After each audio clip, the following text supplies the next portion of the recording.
Kali ini gue akan menceritakan pulau hantu di tengah Samudra Hindia.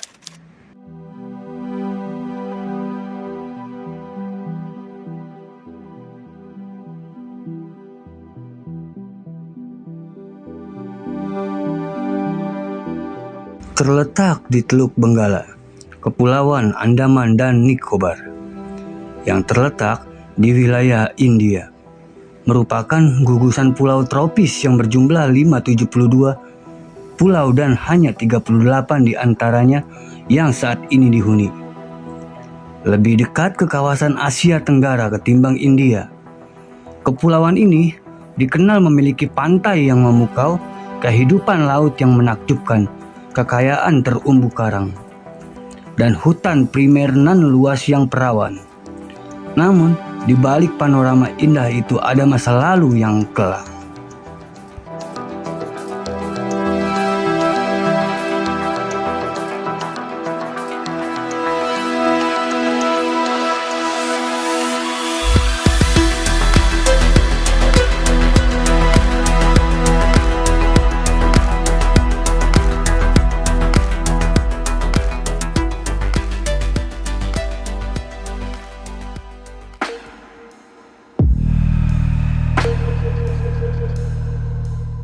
Reruntuhan menyeramkan bekas pemukiman kolonial.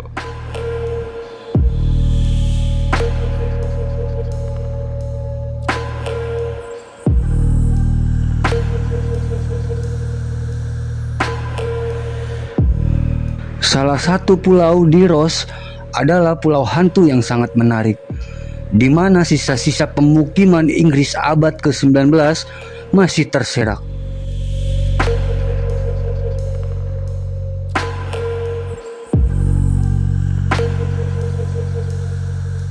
Ditinggalkan pada tahun 1940-an, pulau ini kemudian dibentuk ulang oleh alam. Bangunan bungalow mewah, gereja berukuran raksasa, ruang pertunjukan, bahkan kuburan. Semuanya menjadi usang dan perlahan-lahan tanpa henti diambil alih oleh hutan.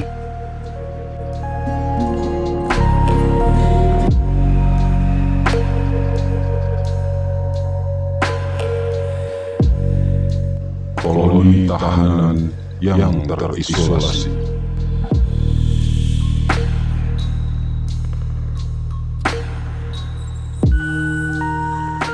Pada tahun 1857, sebagai reaksi terhadap pemberontakan rakyat India yang sama sekali tak terduga, kerajaan Inggris memilih pulau-pulau terpencil ini sebagai tempat buangan atau hukuman bagi para pemberontak.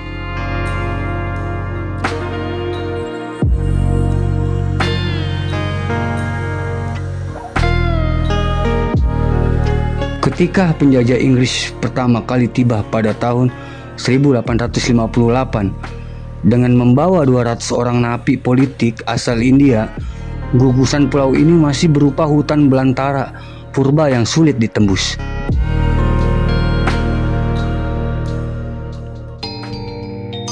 Pulau Ross berukuran hampir 0,3 km persegi.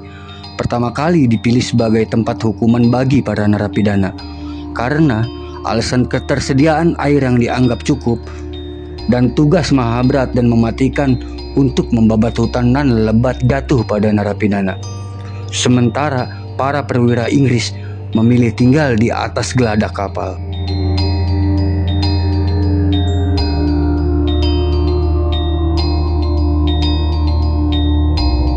Tempat itu disulap menjadi hunian yang nyaman.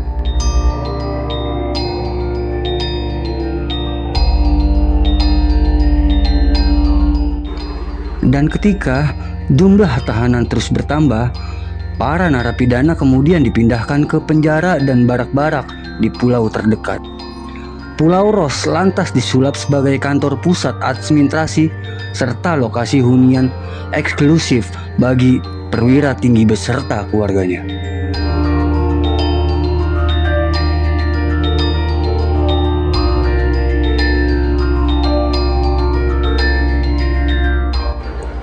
lantaran di pulau-pulau terpencil itu memiliki tingkat kematian yang tinggi karena penyakit-penyakit yang terbawa air. Maka dibuatlah Pulau Ros menjadi tempat yang nyaman untuk ditinggali. Maka dibangunlah rumah-rumah mewah lengkap dengan perabotannya, rerumputan nan indah, lapangan tenis, beserta gereja presbyterian, pabrik pemurnian air, barak militer serta rumah sakit.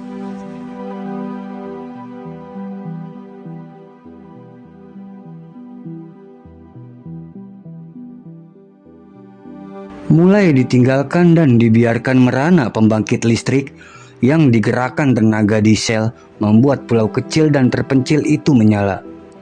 Sehingga Pulau Ros berkilau layaknya surga di tengah keterbelakangan dari pulau-pulau di sekitarnya. Pada tahun 1942, kepulauan di Samudra Hindia itu tidak lagi berfungsi sebagai tempat pembuangan tahanan politik setelah ada kebijakan untuk membebaskan semua tahanan politik pada tahun 1938.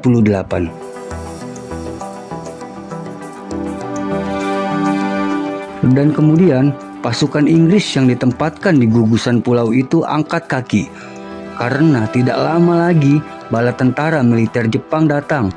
Meskipun itu tidak lama karena gugusan pulau itu kembali dikuasai Inggris setelah perang berakhir.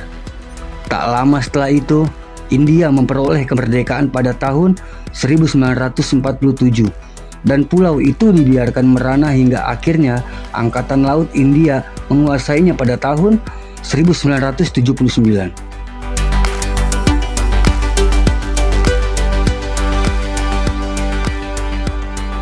Alam kembali mengambil alih tempat itu.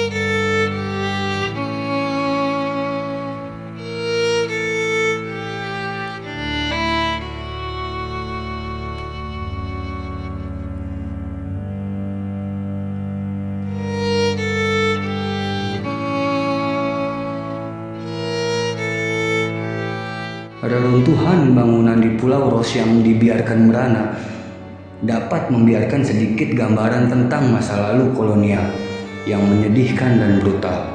Atap bangunan yang serba runcing, hiruk pikuk pasar, ubin buatan Italia itu yang mengkilap, serta jendela kaca warna-warni memang sudah lama hilang.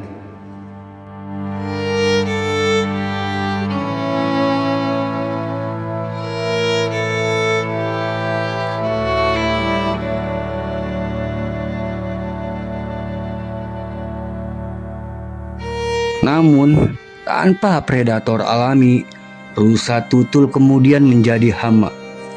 Berkembang biak secara masif dan sangat mempengaruhi perkembangan keanekaragaman tumbuhan di pulau itu. Dan hari-hari ini, rusa tutul bersama kelinci liar dan burung merak adalah satu-satunya penduduk di Pulau Ros. Dan banyak dinikmati oleh para pengunjung lainnya.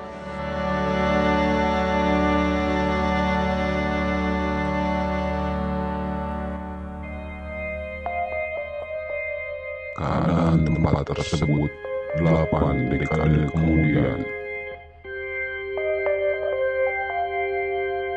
Inilah salah satu reruntuhan bangunan klub untuk hiburan para perwira muda, yang dahulu tentu saja bergema alunan musik dari ruangan di dalamnya.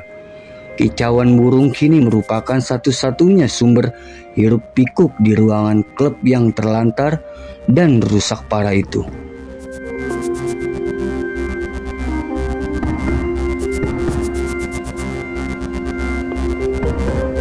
Dan hampir 8 dekade sejak tempat pembuangan tahanan politik itu ditutup, sekaligus mengakhiri masa suram kolonialisme di India. Pulau Ros saat ini adalah noda yang terlupakan di Samudra Hindia.